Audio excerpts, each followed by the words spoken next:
Trending on TikTok and all social media platforms has been Gypsy Rose Blanchard. And I'm so ashamed that as a true crime guru, I had no idea who she was. It's like being a true crime guru and not knowing who Jeffrey Dahmer is. Like, I was so ashamed of myself, I'm not even going to lie. So hey guys, welcome to True Crime Comment Quest, where we delve into the mysteries of true crime cases that you've requested not just on my channel, but other true crime YouTubers' comments as well, which may or may not have been overlooked.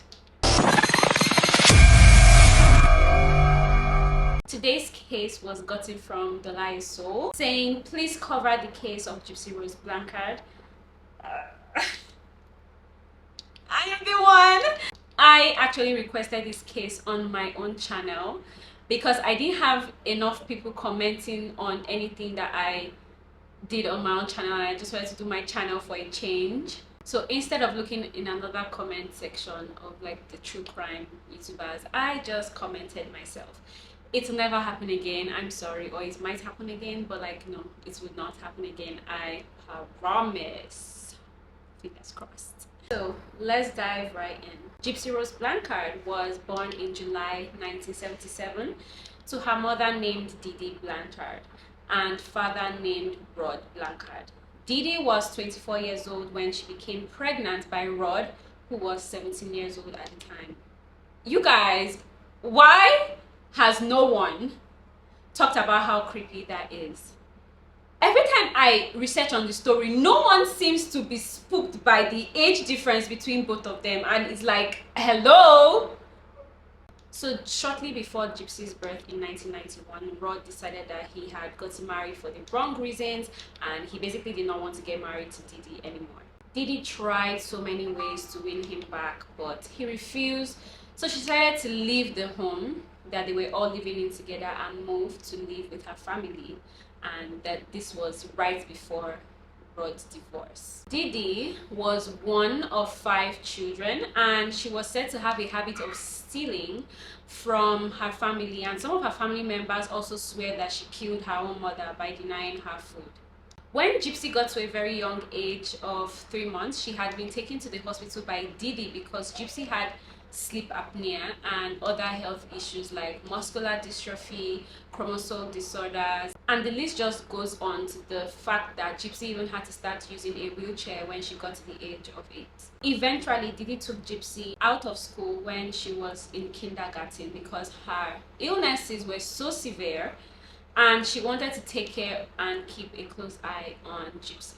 Gypsy's father, Rod, eventually got remarried, after he had divorced Didi, and for some very weird reason, Didi and Gypsy moved back into the couple's home, which I felt was really weird because, I mean, yes, your daughter could move in, Gypsy, but like, why does Didi have to move in? Because, I mean, you guys, like, that's just so weird, like your ex-wife and your wife living under the same roof. It was just giving me the creeps, like knowing that. So Gypsy and Didi moved in with him and his new wife, so they were all living in the same house before it turned out that Gypsy's stepmother was always falling ill. She was always weak, and eventually the household found out that Didi was poisoning Gypsy's stepmother's food, which is Rod's wife basically, with Roundup killer weed. Yeah, you heard what I said, Roundup killer weed. Like, she was full on trying to kill this woman. When Didi was caught, she upped and left with Gypsy to New Orleans to start a new life. They were living off Rod's child support and free medical public assistance that Gypsy had been granted due to her health condition.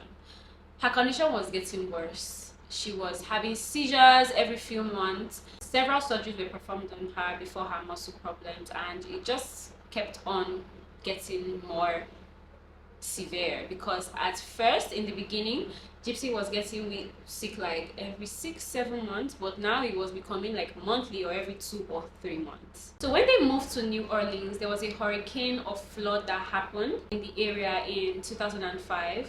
So all their belongings were destroyed.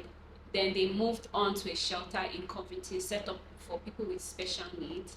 Diddy had claimed that all Gypsy's past documents and medical history had been claimed in the fire, so they relocated to Missouri after a doctor suggested that they were located there to get better medical help. In Missouri, the story of the single mother with her disabled daughter forced to flee a devastating place, I mean, the flood and everything got the attention of the media in the new place that they moved to, and they just got lots of attention, and they got lots of people who cared about them, and especially a lot of care and financial help from the public. Gypsy's birthday eventually came along, and Rod obviously wanted to wish his daughter a happy birthday, and immediately he called Gypsy. Do not tell her her real age, or do not say her real age. She thinks she's 14. This, might I add, actually shocked me, because I was like, why don't you want your daughter to know her age? This is where things started to get a little bit fishy, because it was like, why don't you want your daughter to know her age? But anyways, Rod called up, and Rod is like, I'm trying to wish my daughter a happy birthday. So she's trying her best to just make Rod wish Gypsy a happy birthday. She doesn't want the conversation to go past that. Even Rod felt a little bit weird, but Rod thought that maybe because Gypsy is sick, he doesn't want to startle her, or he doesn't want her to... He basically just thought that because of all her ailments, he just let it slide by, and he just never bothered to talk about it again, because he thought that it wasn't really that important.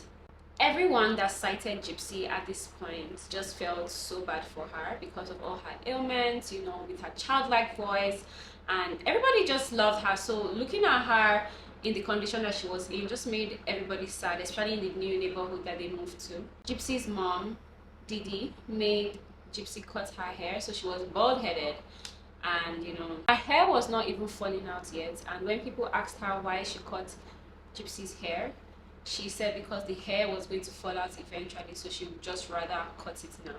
Gypsy would also always carry around an oxygen tank that, had supplements made, and, just everyone was just really pitying Gypsy.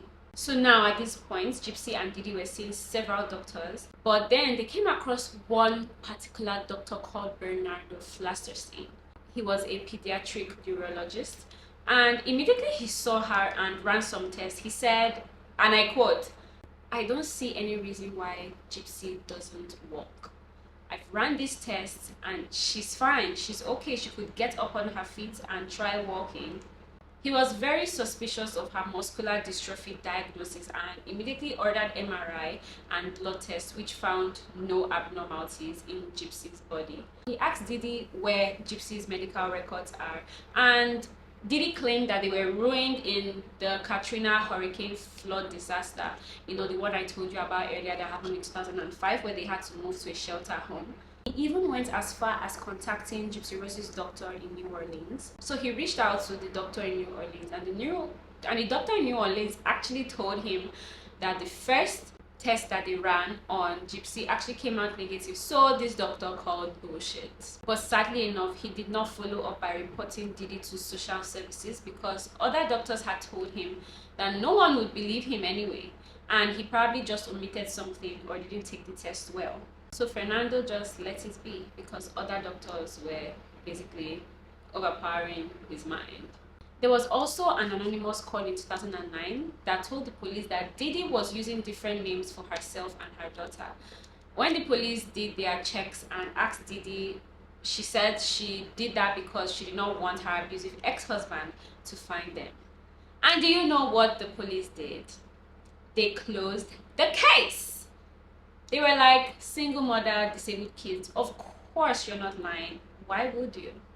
Along the line, Gypsy would have interviews with local network channels, and Didi would be right beside her, holding her hand. But what people failed to realize, that this was no normal mother-daughter love, but in actual sense, Didi was using this as a form of control on Gypsy, because when Gypsy would say anything related to her health or how she feels, Didi would just squeeze her hand, and it was actually a signal to tell Gypsy that she was over talking and that she should actually stop talking. As Gypsy got older, she started wanting more interactions with other human beings and obviously craving romance. So she became a little more stubborn for Didi to handle. So Didi started locking Gypsy up and beating her with different items like a hanger, shoe rack, just throwing different things at Gypsy in their household. But Gypsy was not backing down this time, and she decided to be more strategic about the things that she wanted to do. Gypsy started waiting for her mom to sleep at night before she went to use the home computer to talk to strangers, and she eventually met God John, her boyfriend. God John fell in love with Gypsy after they met on a dating site, and they communicated for about 3 years before they decided to meet in person. During this meeting, Gypsy expressed how she wasn't comfortable in her home and just expressed how controlling her mother was and how she wishes her mother could just die. So get this about God John, okay? He has an IQ of 82 and he functions like someone who is 10 or 11 years old. He was in special education classes growing up, and his only job was holding his sign out of a pizza restaurant in Wisconsin for about a year. So imagine this guy with an IQ of 82. So Gypsy asked God John if he could help her kill her mother. And because he felt he was doing the right thing to save her from captivity, he agreed, and they decided to carry out this plan. So it's June of 2015, and God John has already planned how this evening was going to turn out and how the murder was going to turn out. So Gypsy had gone about the plan more than 3 times with God John, and she told him that she and her mom were going to a doctor's appointment and they were going to be back later that evening, but they just went over the whole plan and how they were going to execute it. So they went for this appointment, and after they had returned home, Didi went to bed. Gypsy had pretended to sleep, and then she went outside after Didi had probably slept off, and she allowed God John into the house. When God John came into the house, she gave him duct tape, gloves, and a knife, explaining how he would use it. So Gypsy had run into the bathroom and covered her ears so she wouldn't hear her mother scream. Then God John went into the bedroom where Didi was sleeping and stabbed her 17 times in the back. Now, what happened immediately after that is what is unsure. Both Gypsy and God John have different case ideas of what happened immediately after that. God John claims that he and Gypsy went into the bedroom to have sex and that she even performed fellato on him. Fellato meaning oral sex, anything that has to do with oral sex. I also did not know what fellato was when I was researching this case, so I had to educate myself and search it up. It basically is like oral sex. While Gypsy claims he raped her, and this was because Gypsy didn't accept his fantasy of raping Didi before stabbing her. But what is sure is that they stole $4,000 worth of cash that Didi had been keeping away from the child support that she had been receiving from God John, and then they fled. They were gone for quite some days. That Gypsy felt like they had already gotten away with the crime that they had just committed crimes, to be fair. Meanwhile, Gypsy's neighbors, family, and friends were concerned because of the weird Facebook posts made on Didi's account.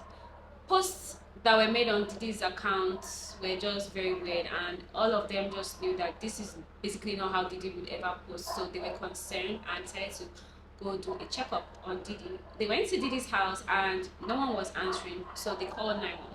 So when the police finally got through the front door, they got in, they saw Gypsy's body stabbed in the bedroom, and they saw Gypsy's wheelchair was empty. They believed that Gypsy was kidnapped and obviously helpless because she couldn't walk without her wheelchair. Gypsy's friend and neighbor, Maniz, actually decided to tell the police everything that she knew about God John and Gypsy. She didn't even know that his name was God John at the moment, but she knew that Gypsy had been telling her about a particular boyfriend that she had.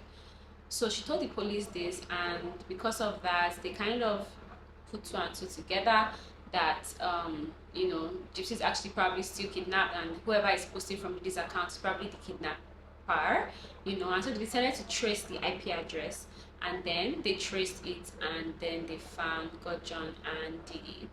So Gordon and Gypsy were eventually arrested on the 15th of June 2015, and the media went up in flames.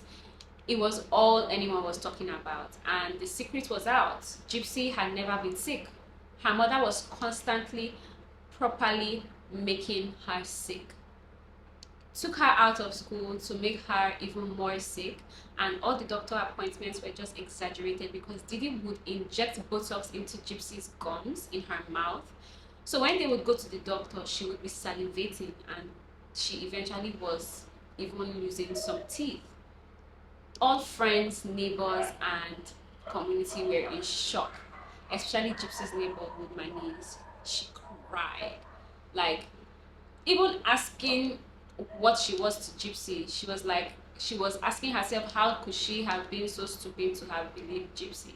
The jury decided in court, and Gypsy Rose got a 10-year sentence, while John got a life sentence. Didi's family did not attend her funeral, neither did they even pay for it. They said that Didi got what she deserved, and that they had confronted Didi about the fact that Gypsy didn't need wheelchairs, but she never listened.